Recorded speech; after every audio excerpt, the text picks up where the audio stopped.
तर नमस्कार मित्रांनो, स्वागत आहे आपल्या चॅनलमध्ये। आजचा जो जर्नी असणार आहे तो मुंबई सेंट्रलवरून असणार आहे। पाहू शकता माझ्या पाठीमागे Mumbai central bus stand. Thumbnail आणि टायटल बघून तुम्हाला समजलंच असेल आजचा रूट कोणता असणार आहे। आजची आपली जी गाडी असणार आहे ती मुंबई ते दाभोळ। खरं तर मुंबई दापोली पकडायची होती। सकाळ सकाळ पहिली जी गाडी लागते मुंबई दापोलीसाठी ती स्लीपर सीटर लागते आणि त्याच्यानंतर 6:30ची बस आहे मुंबई दाभोळ, म्हणजे जी गाडी दापोलीला जाते आणि दापोलीच्या थोडं पुढं दाभोळ हे गाव येतं। तर पाहू शकता ही आपल्याला गाडी लागलेली आहे मुंबई दाभोळ। तर या गाडीने आपण प्रवास करूया मुंबई दापोलीच्या ऐवजी मुंबई दाभोळ असा रोड करून टाकूया। काहीतरी युनिक रूट आहे। तुम्हाला रोड बोर्ड सांगतो, रोड बोर्ड काय आहे आपल्या गाडीचा। मुंबई, पनवेल, रामवाडी, मानगाव, गोरेगाव, मंडणगड, दापोली आणि फायनल दाभोळ असा आपल्या गाडीचा रूट आहे मस्तपैकी। आणि गाडी कोणती पाहू शकता, माय स्टील बस आहे MH20 BL 1588 असा गाडी नंबर आहे। रत्नागिरी विभागाची गाडी दापोली आगार। पहाटेचे 6 वाजलेले आणि हे मुंबई सेंट्रलचा आतील दृश्य आणि आपली गाडी लागली फलाट क्रमांक 2 आणि आपल्या बसचा जो टायमिंग आहे मुंबई ते दाभोळ बरोबर 6:30ची बस आहे मुंबईवरून दाभोळसाठी आणि रिझर्वेशन बस आहे। लेलँड कंपनीची बस आहे, पाहू शकता अशा प्रकारे केबिन आहे। तर मित्रांनो आपली फायनली गाडी हल्लेली आहे मुंबई सेंट्रलवरून बरोबर। या गाडीचा जो टायमिंग आहे तो 6:30चा टायमिंग आहे। बघूया आजचा प्रवास कसा होतोय मुंबई सेंट्रल ते दाभोळ।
मुंबईवरून आता गाडी आपली परळला आलेली आहे। पाहू शकता परळ बस स्टँडचा हा परिसर आहे मस्तपैकी असा। पलीकडे पाहू शकता ग्रीन कलरची हिरकणी बस आहे। या बसनं आपण प्रवास केलाय परळ ते भगवानगड, म्हणजे मुंबई ते भगवानगड असा आपण प्रवास केलेला आहे या बस स्टँडवरून।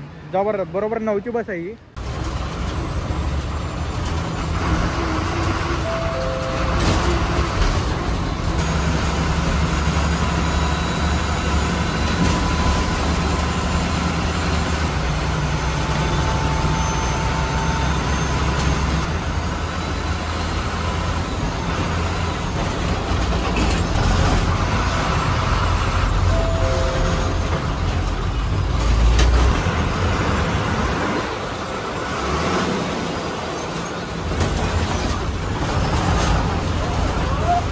सेंट्रलवरून परळ, दादर, सायन क्रॉस करत आपली बस पोहोचलेली आहे कुर्ला नेहरू नगरमध्ये। पाहू शकता दादा काच साफ करताय, तिकडे चांगली मदत करतायत आपल्याला या प्रवासामध्ये मस्तपैकी। दादांचा धन्यवाद। आपली जी बस थांबलेली आहे फलाट क्रमांक 4ला थांबलेली आहे, जिथं दापोलीसाठी बसेस जातात। पाहू शकता त्या ठिकाणी दापोली कुर्ला नेहरू नगरला गाडी येण्याचा जो टायमिंग आहे तो 7:12 बसमध्ये बघितलं असेल एवढे पॅसेंजर गाडीमध्ये आहेत आणि या रोडवर बस कुठे खोली होती ते आपण बघणारच आहे।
पनवेल बस स्टँड 8:20 आपली बस पनवेलला पोहोचलेली आहे. तर पाहू शकता 8:30 वाजताचे दृश्य पनवेल बस स्टँड. तिकडे पनवेलचा डेपो आहे. नाश्त्याला कुठे गाडी थांबते या रोडवरती आपण बघणारच आहे. मुंबई नंतर पनवेलला आली गाडी. पनवेल नंतर रामवाडी आणि मानगाव. गाडी मुंबईवरून येता येता पनवेलला एकदम अक्षरशः फुल पॅक गाडी झालेली आहे या रोडवर.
तर मित्रांनो आपली बस आली आहे रामवाडी बस स्टँडला म्हणजे पेनमध्ये. 9:13 झालेले आहेत आणि या ठिकाणी आपली बस उभी आहे. या ठिकाणी जे फलाट दिलेले टोटल 11-12 दिलेले आहेत आणि हा रामवाडी बस स्टँडचा परिसर पाहू शकता तुम्ही.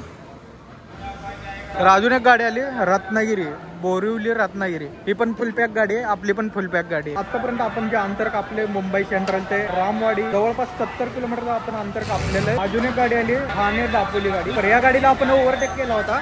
ठाणे दापोली गाडी शिवशाही. रामवाडी नंतर तो पुढचा स्टॉप येणार आहे तो मानगाव. या ठिकाणी बऱ्याच गाड्या आल्यात पाहू शकता. ठाणे दापोली गाडी पलीकडची गेली ती रत्नागिरी बोरिवली आपली मुंबई दाभोळ. आता अजून एक बेसिक गाडी आलेली आहे शिवथरगड ठाणे गाडी. पलीकडची शिवशाही बस आली महाड ठाणे बोरिवली बोरथाळ. एका पाठोपाठ बसेस भरायला लागलेत रामवाडी बस स्टँडला. अजून एक गाडी गोटिवली ठाणे गाडी पाहू शकता. 1 2 3 4 5 6 7 आणि 8 टोटल 8 गाड्या आल्या. तुम्हाला परत एकदा रामवाडी बस स्टँड दाखवतो पेन मधलं. या बस स्टँडच्या आवारात गॅस आहे. Gas CNG gas I think मला वाटतं सीएनजी गॅस आहे. त्या ठिकाणी गॅस पण आहे. एसटीच्या कॅन्टीन मध्ये एवढी गर्दी नाही पण बाहेरच्या कॅन्टीन मध्ये पाहू शकता काय गर्दी आहे. त्याचं सरळ सरळ एक्झाम्पल पाहू शकता तुम्ही. बघता बघता एवढ्या बसेस भरलेल्या आहेत भारी वाटायला इथं. 9:15 दृश्य रामवाडी बस स्टँड पेन. रायगड विभागामध्ये आले. दादा परत एकदा काच पुसतायत का तर कोकण साईडला बरंच ऐकून होतो की यांच्याकडे खूप स्वच्छ असतात. अशा कंडिशनमध्ये ते गाड्या ठेवतात एकदम काच वगैरे क्लीन.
मित्रांनो 11 वाजून 6 मिनिटांनी आपली बस मानगाव बस स्टँडला पोहोचलेली आहे. पेन नंतर जो रोड लागला ना भाई साहब खतरनाक. रोडचं काम पण चालू आहे आणि रोडचं भाई एकदम बेकार गाडी लगेच घालते इथून. आणि अशा रोडने पहिल्यांदाच बघितलं की सिमेंटचे ब्लॉक आहेत या रोडला, बेकार कंडिशन. मला वाटतं गेल्या वर्षी आपण रोड बनवला होता त्यावेळेस रोडचं काम चालू होतं आणि आता पण रोडचं काम सध्या चालू आहे. आता माहीत नाही या रोडचं काम कधीपर्यंत संपतं. पेन ते मानगाव टोटल 68 किलोमीटर आपण पार केलेलं आहे.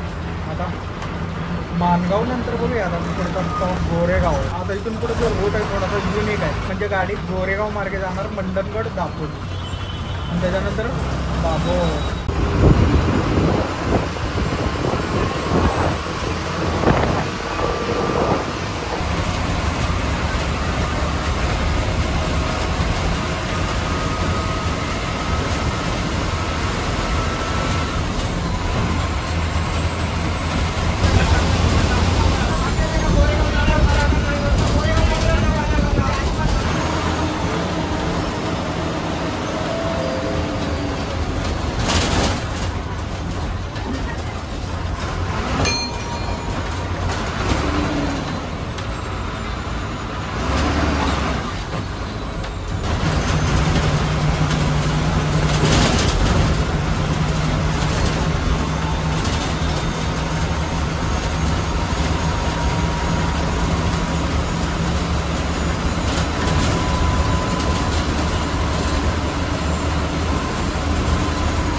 मानगाव वरून आता डायरेक्ट गोरेगावला गाडी आली. तर आपली बस इथे नाश्त्यासाठी थांबलेली आहे. जशी पनवेल वरून गाडी पॅक झाली, आतापर्यंत पूर्ण गाडी पॅक आहे. गोरेगाव बस स्टँड, मानगाव आगार, एकदम छोटस बस स्टँड आहे आणि कॅन्टीन आहे. जेवणासाठी स्टॉप झाला तर बघूया काहीतरी घेऊया. आपण जो मेनू घेतलाय तो मसाला डोसा आणि कॅन्टीन पाहू शकता आतमधलं. तर अशा प्रकारे कॅन्टीन आहे. तर मस्तपैकी माशांचं शोकेस दिलेले आहे. तर अशा प्रकारचा मेनू आहे मसाला डोसा. मस्तपैकी जेवण वगैरे झालेलं आहे. किस्सा असा झाला होता की हॉटेलवाल्या काकांकडे ऑनलाईन पे नव्हते, त्यामुळे ते बोलले कॅश द्या. आणि सगळ्यात महत्त्वाची गौर करण्यासारखी गोष्ट आहे की ते म्हणजे मी म्हणलं होतं कॅश आणून देतो आणि त्याच्यानंतर मी बघतो म्हणलं. ते म्हणले आधी मेनू घ्या आणि त्याच्यानंतर कॅश द्या. म्हणजे एवढी माणुसकी आहे. तर बरं वाटलं हे ऐकून. नाहीतर दुसरीकडे जर आपण गेलो असतो तर आधी आपल्याला कॅश आणावं लागला असता आणि मग आपला काय मेनू घ्यावा लागला असता. तर इथे तसं नाही, इथे उलट आहे. मला हा अनुभव पहिल्यांदाच आलेला आहे. बरं वाटलं असे काही माणसं आहेत कोकण साईडला, तर असा माझा पहिलाच अनुभव असेल. मस्त वाटलं आणि परत त्यांना कॅश वगैरे आणून दिली. तर या ठिकाणी 4 बसेस आलेल्या आहेत. मांजरवेने गोरेगाव गाडी, पलीकडची बोरिवली बोरतळ ही लोकल गाडी गोरेगाव गोवेले लेफ्ट आणि आपली गाडी इकडे दाभो. जाम गरम होतं साप. केबिन मध्ये जो प्रवास झालाय ना, खूप गरमीचा प्रवास झालेला आहे. बाहेर पण गरम, आत पण गरम. दापोलीचे अंतर राहिले ते जवळजवळ 70 किलोमीटरचं अंतर राहिले. आता गाठूया आपण गोरेगाव ते दापोली.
आले मंडणगड बस स्टँड, रत्नागिरी जिल्हा. म्हणजे टोटल या रोडवर जे जिल्हे आलेले मुंबई, ठाणे, रायगड आणि रत्नागिरी असे टोटल 4 जिल्हे या रोडवर आलेले. एकदम छोटंसं बस स्टँड आहे मंडणगड बस स्टँड. कोकणाकडचे आपण जेवढे बी ब्लॉक केले त्या ब्लॉकमध्ये काय काय बस स्टँड असे की छोटे छोटे बस स्टँड आहेत. हे पण त्याच टाईपचं बस स्टँड आहे मंडणगड बस स्टँड, मंडणगड आगार. बाहेर एवढं कडक ऊन पसरले ना, सगळे पॅसेंजर लोक आहेत ते सगळे सावलीमध्ये.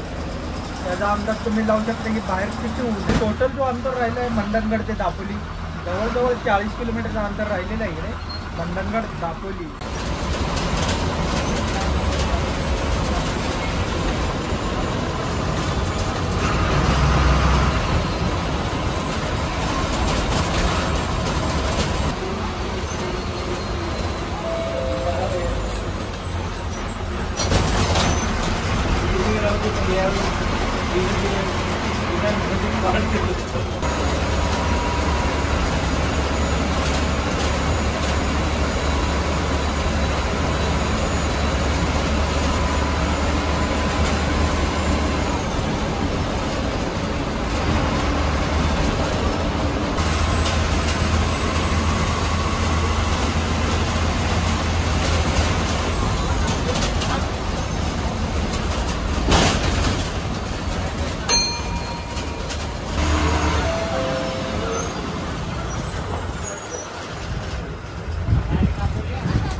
आता आपण पालघडमध्ये आणि पालघड सगळ्यात फेमस म्हणून जे नाव तुम्ही ऐकलं असेल, इथे जी पालघडमध्ये साने गुरुजींचा जन्म झाला होता. तर या परिसरात गणपती मंदिर सुद्धा प्रसिद्ध आहे. मी तुम्हाला दाखवलेलं आहे गणपती मंदिर, साने गुरुजींची शाळा.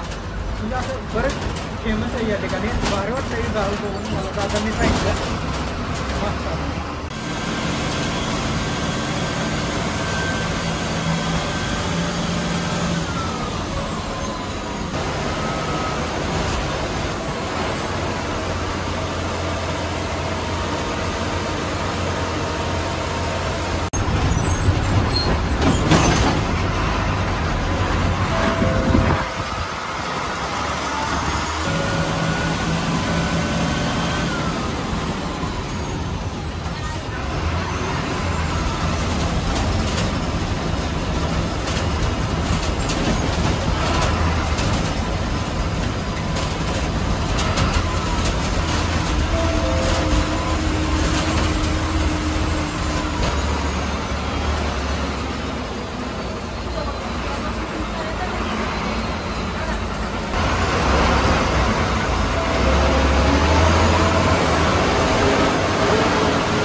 बस पोहोचलेले पाहू शकता माझ्या पाठीमागे दापोली बस स्टँड. सगळ्यात जास्त जे प्रवासी उतरलेले आहेत ते दापोली बस स्टँडवर उतरलेले आहेत. पाहू शकता हे अशा प्रकारचं दापोली बस स्टँड आहे, रत्नागिरी जिल्हा. आता बरोबर आपली बस जी पोहोचली आहे ती 2:15 आपली बस दापोलीला पोहोचलेली आहे. इथेच गर्दी कमी झाली, इथेच गर्दी परत एकदा वाढली दाभोळला जाण्यासाठी. फायनली मित्रांनो इकडे क्रूज चेंज झालेले आहेत आपले गाव. मुंबईवाले दापोलीपर्यंत आणि दापोलीवाले इथे दाभोळपर्यंत. शेवटपर्यंत दाखवूया हा रोड दाभोळपर्यंत.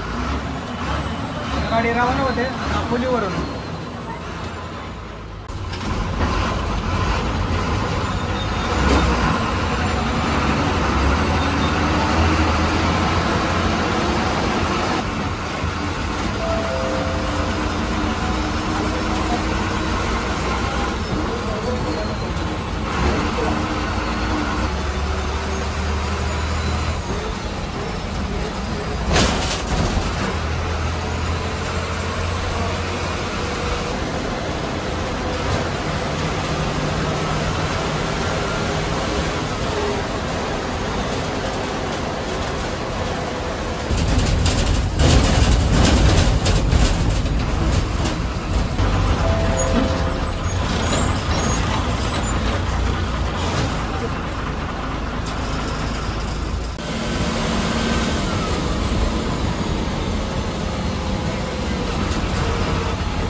मित्रांनो फायनली आपला जर्नी कंप्लीट झालेला आहे. दाभोळला बस पोहोचण्याचा जो टायमिंग आहे तो 3:30 वाजता बस पोहोचलेली आहे.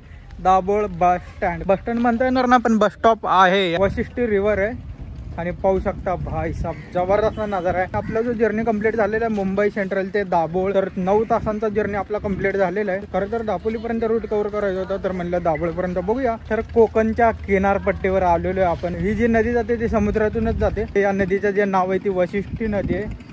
पाहू शकताय दाभोळ मधली. आणि इथे बोट फेरी, संपूर्ण बोट फेरी पाहू शकताय. इकडचं एवढं काय माहीत नाही, तुम्हाला काय माहीत असेल तर बघा. इकडे वगैरे बादल्या वगैरे घेऊन चालले, मासेमारी दिसते बहुतेक. या प्रवासाचा जो इंटरेस्टिंग पार्ट आवडलेला आहे मला तो म्हणजे साने गुरुजींचं जन्म ठिकाण आणि दुसरं म्हणजे दाभोळची वशिष्ठी नदी. हा सगळ्यात इंटरेस्टिंग पार्ट आहे आणि भारी वाटलं इथं येऊन. अशा प्रकारचा हा दाभोळचा परिसर आहे पाहू शकता. मुंबई ते दाभोळ 250 किलोमीटरच्या अंतराला आपल्याला 9 तास लागले. ही गाडी फक्त 10 मिनिटासाठी इथे थांबते आणि त्याच्यानंतर लगेच ही गाडी रवाना होते ते दापोलीसाठी. आपल्या प्रवासाचे जे तिकडे भाडं पडले जवळजवळ 380 रुपये एवढं आपल्याला तिकडे भाडं पडले मुंबई ते दाभोळ. आता ही गाडी लगेच रिटर्न आलते आणि 9:30ची गाडी आहे. तर मित्रांनो तुम्हाला कसा वाटला हा प्रवास मुंबई ते दाभोळ मला कमेंट करून सांगा. मस्तपैकी असा हा प्रवास आपण इथे एंड करूया आणि भेटूया नवीन अशा मोठ्या लॉंग रूटवर. तोपर्यंत आपल्या चॅनलला सबस्क्राईब करा, लाईक करा आणि शेअर करा. भेटूया पुढच्या ब्लॉगमध्ये लवकरच. चला बाय.